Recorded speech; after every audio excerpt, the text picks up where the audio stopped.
Rruga e vetme i dashur mik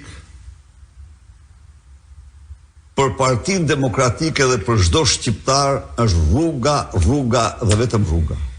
Kjo është rruga e vetme ligjore.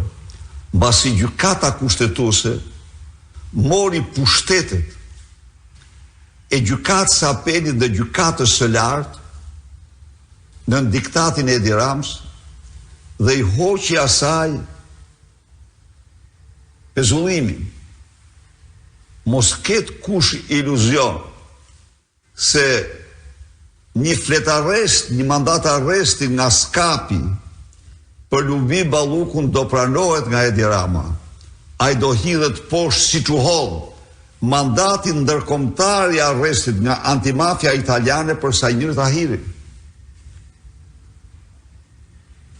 Prokurori që kërkoi pezullimin në përputhje të plot me ligjin dhe kushtetutën e vendit, në përputhje të plot me praktikën europiane dhe botërore, të përsëritur shumë e shumë herë, e bëri atë mas të zbutur vetëm e vetëm i bindur se nuk lejon të arrestimin e Edi Rama.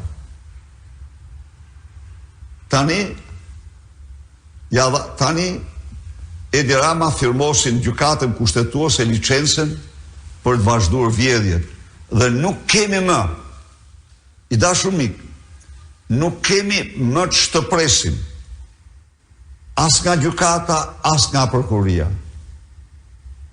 Rruga dhe vetëm rruga është ligji, duhet të jetë ligji ynë, gjersa të shpëtojmë nga këta hajdut që zyrtarizuan me vendim gjykate vjedhjet dhe abuzimet si ligjësi në Shqipëri.